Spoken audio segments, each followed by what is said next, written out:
Tonight on Nation to Nation, Romeo Saganash's private member's bill on adopting UNDRIP survived a second reading in the House. But Conservatives say it's being rushed through the House. The Liberals disagree. Saying that we're rushing it through, and this is a final say on anything, I think is misleading. The bill has more legislative hoops to go through, but Leah Gazan is confident it will become the law of the land. Certainly, I think we will have to continue watching how particularly the Liberal government deals with it, having the majority of seats. Welcome to Nation to Nation. Hello, I'm Paul Lamourant. There was a lot of celebration on social media last night. Romeo Saganash's private member's bill on the adoption of the UN Declaration of the Rights of Indigenous Peoples passed. The vote was 217 yeas to 76 nays, with only the Conservative Party voting against. Mr. Saganash, fifth row at my left. Mr. Rhoda. Mr.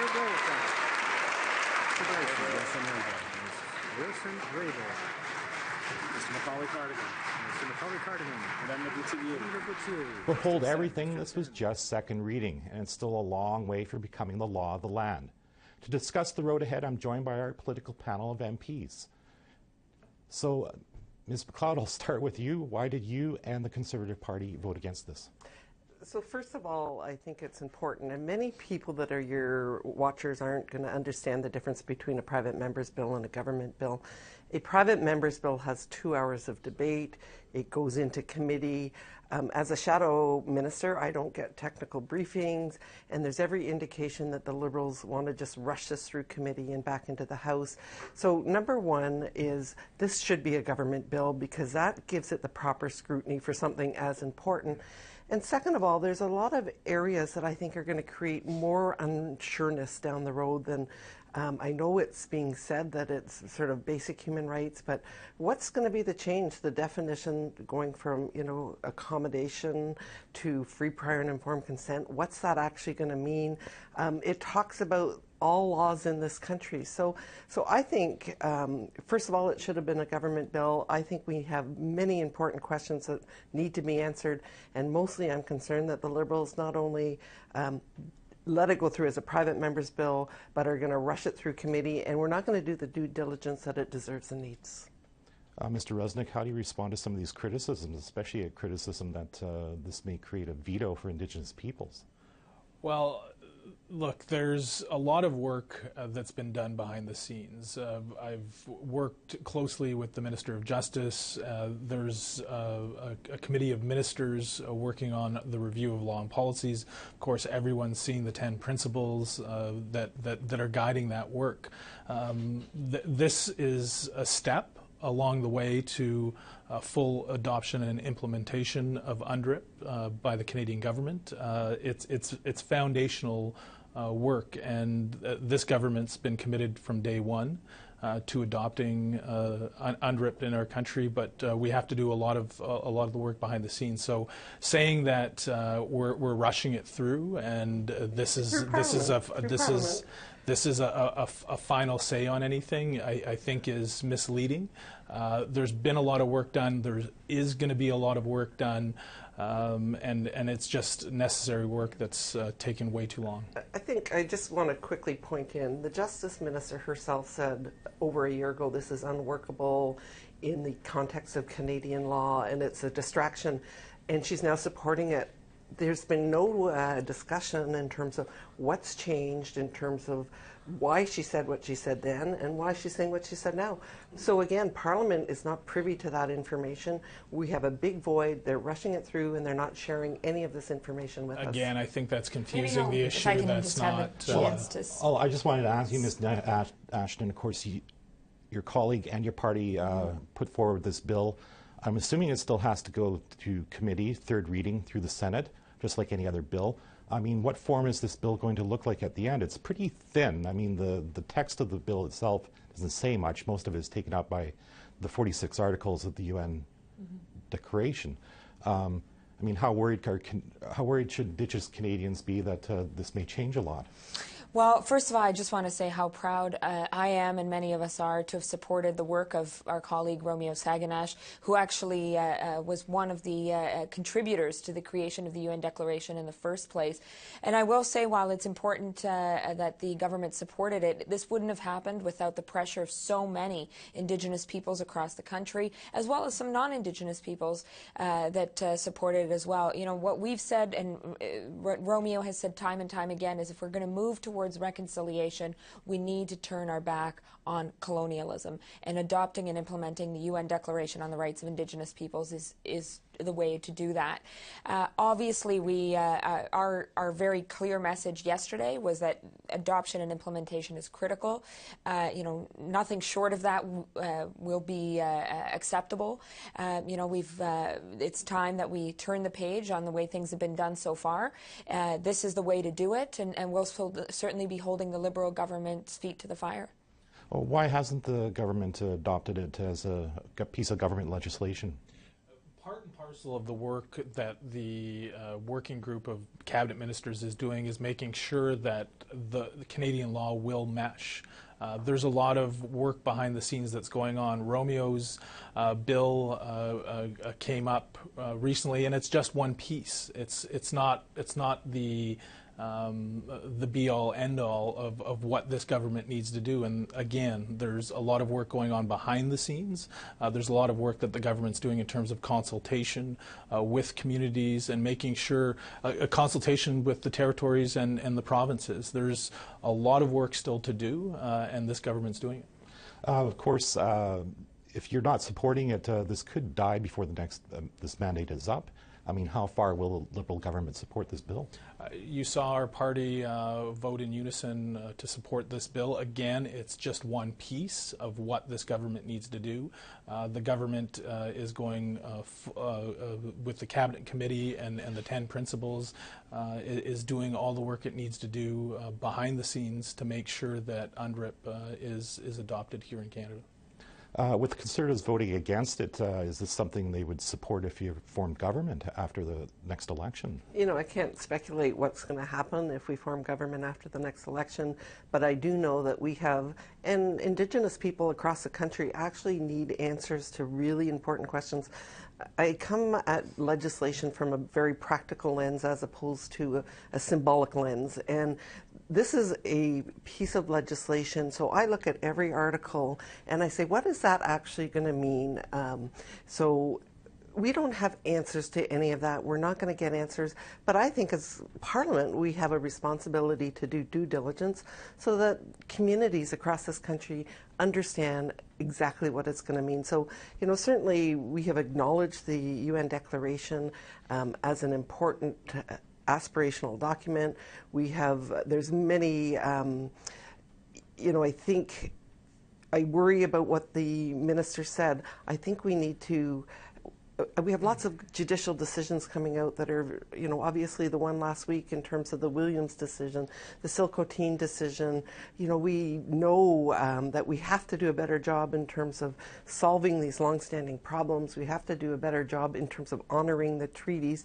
And I'm not sure that we're not going to create things that are perhaps going to cause more issues for Indigenous communities down the road rather than less. Ms. Ashton, you said you want the government to pass it as is. If the Senate came up with amendments, would you support these amendments? Well, you know, I think it would be important for Romeo Saganash to speak directly to sort of the future of the bill. But I think what we made clear yesterday is that the UN Declaration exists. You know, this is, you know, we're not going back to the drawing board to change the Declaration. And what's important for us is to adopt and implement it the way it exists. You know, certainly, you know, I think we'd be open to things moving faster or better, but certainly not taking away from what's in front of us right now. And you know, and I also acknowledge that, so just a few months ago, government ministers were not interested in adopting and implementing the declaration. There was, yes, some positive statements around it, but certainly yesterday's actions were a departure from some of those statements. So we welcome that, but it's not good enough to just say, we voted for it and we'll see what happens.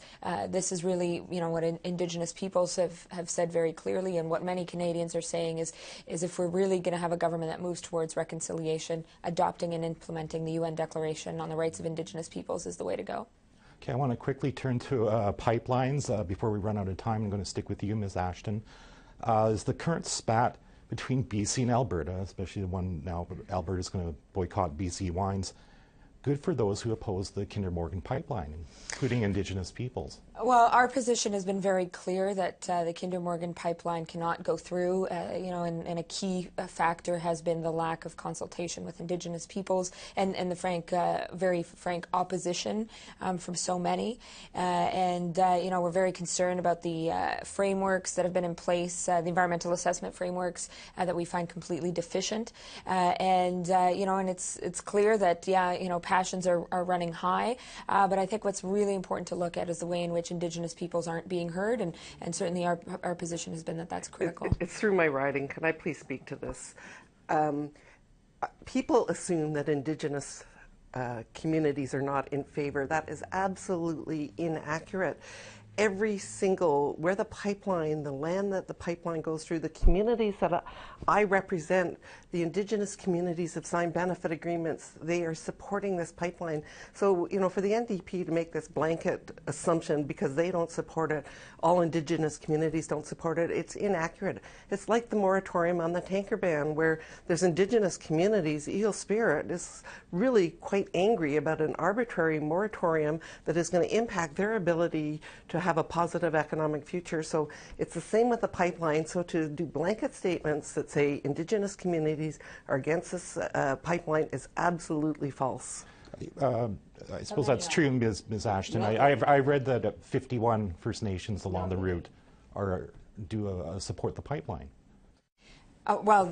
There are so many that don't. We've heard very clear statements from leaders, and and I think what's also very critical is like I said, the environmental assessment plan was flawed, and there wasn't proper consultation. That's a key piece, and it doesn't just apply to Kinder Morgan; it applies to other projects as well. And I think we were just talking about the UN Declaration on the Rights of Indigenous Peoples. Free, prior, and informed consent is a critical piece in that. We can't move forward without respecting that, and certainly yesterday we said that we would as a majority in the House, and that should be done when it comes to Kinder Morgan as well, and that's why we stand with the BC government in opposition to the project. Mr. Resnick, I'll give you the last word today. The opposition leader Andrew Scheer said that the Prime Minister has to take control of the situation. What needs to be done?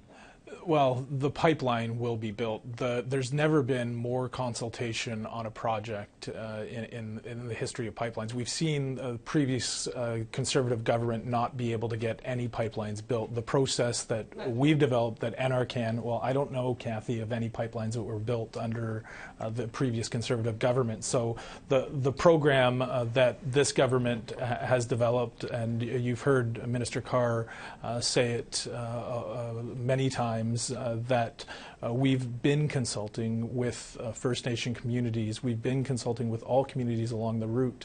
There's $64 million that has been put towards an advisory committee of Indigenous communities. The government officials from NRCan are constantly communicating with the Indigenous communities during the life of the pipeline. There's been more consultation than any government in the history of Canada.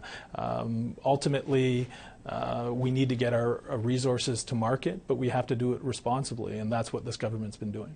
Okay, Ms. McLeod, I saw you wanted to jump in. I'll give you 10 seconds to say something. Pipelines have been built. They haven't been built to Tidewater, but absolutely under our government, pipelines were approved and built. And of course, your government came along and arbitrarily made decisions around the Northern Gateway, did not consult with the First Nations that actually supported that project, and of course have made arbitrary decisions. So again, there have been I think pipelines that's more than 10 We're going seconds. to disagree. Okay, we'll have to leave it at that. Again, thank you for coming on the show. Thank you. After the break, longtime Bill C-262 advocate Leah Gazan will be here to talk about last night's vote.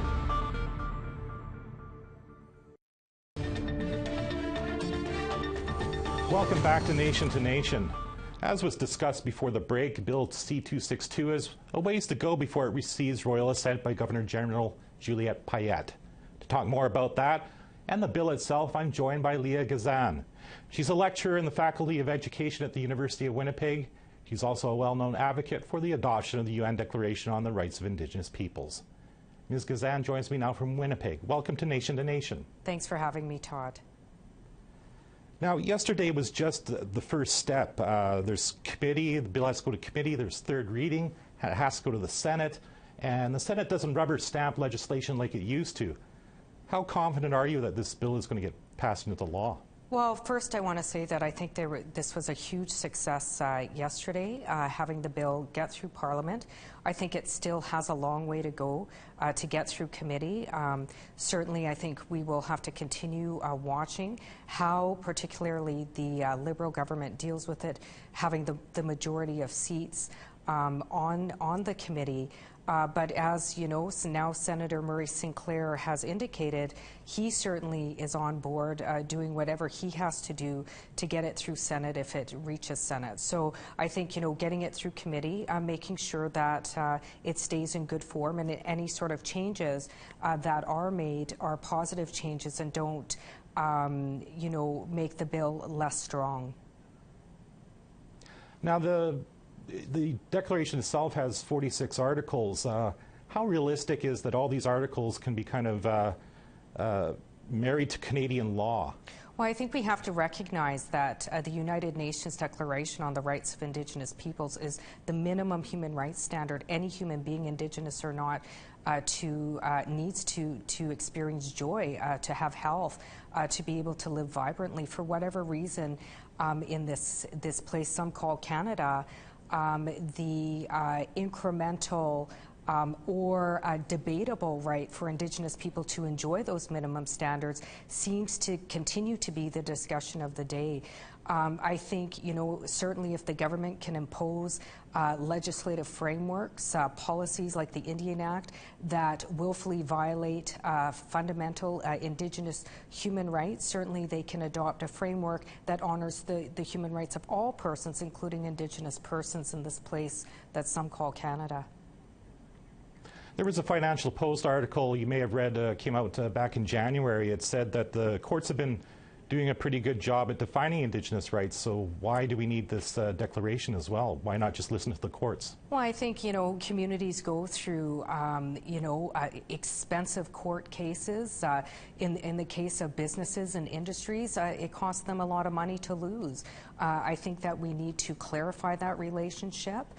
Certainly relationships with corporations around land rights, FPIC, that we continue to win time after time again in court, and we need to save money in communities where they're continually burdened by expensive legal fees, depleting already scarce resources. It's time for that to change. It's time to move from relationships of litigation to a relationship that honors the human rights of all people, certainly Indigenous people that were the first peoples on these lands.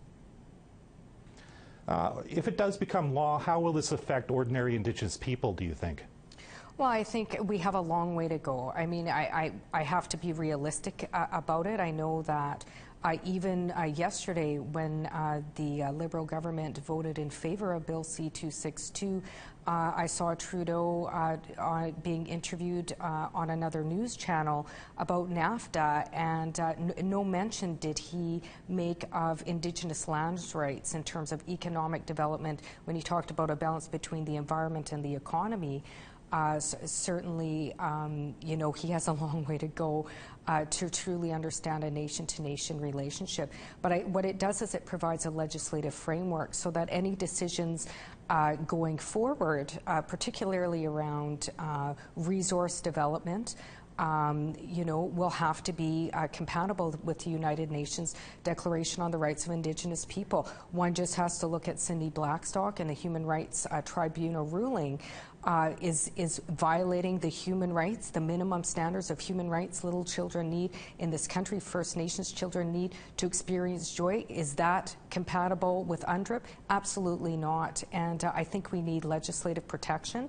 This will provide that. Again, of course, the bill has a lot of hoops to go through yet. You know, the Senate did try and install Bill S3, for example. Who knows if this will happen here. If it doesn't get passed before the next election, it will die. What will happen then? Well, I think, you know, there's certainly going to be a limit in terms of the amount of time that it'll spend in committee. I'm very confident that it'll be passed before the next election. Canadians, allies, grassroots, First Nations leadership, non-First Nations leadership, organizations across Canada, including people like Amnesty International, Human Rights Watch, are watching Kairos. You know, there's a lot of voters watching. Indigenous and non-Indigenous Canadians, it's in the Liberals' best interest to make sure this gets through committee before next election and keep their election promise that they made in 2015, which was to fully adopt all 94 calls to action of the TRC and also fully adopt and implement UNDRIP.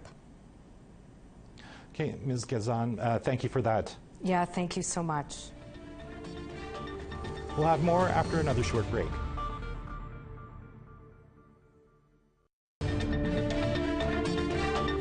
Welcome back to Nation to Nation. The Red Chamber's newest Indigenous senator made her first public statements yesterday. Mary Jane McCallum is a longtime dentist who provided dental care to Northern Manitoba First Nations. She talked about her difficulties in doing so at the Senate's Standing Committee on Aboriginal Affairs. Here's a bit of what she had to say. It's been really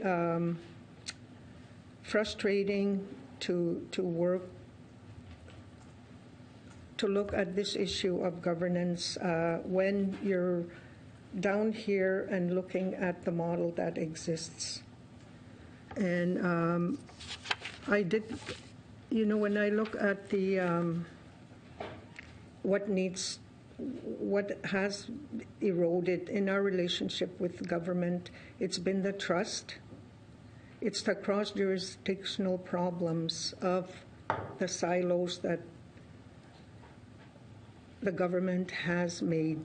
You know, so when I look at governance, it's with INAC because they look after government. It's FINIB because they're dealing with health. And it's justice when we look at the health issues of incarcerated First Nations. So you're looking all over, and no one has been able to bring everybody to the table and say, how do we resolve this? And you look at the history of the land claims, and I talked about transfer continuum and the conflict of interest that exists, because if this government-to-government relationship comes about, then you're looking at devolving a lot of the departments. So why would people that are in there help us to move forward? I hope to have Senator McCallum on Nation to Nation at some point. I know I promised it last Thursday for today, but next week we'll try to have a conversation with Indigenous Crown Relations Minister Carolyn Bennett. And if you missed any part of tonight's show, you can check out our podcasts. Go to aptnnews.ca/podcasts. I'm Todd Lamourand. Have a great evening.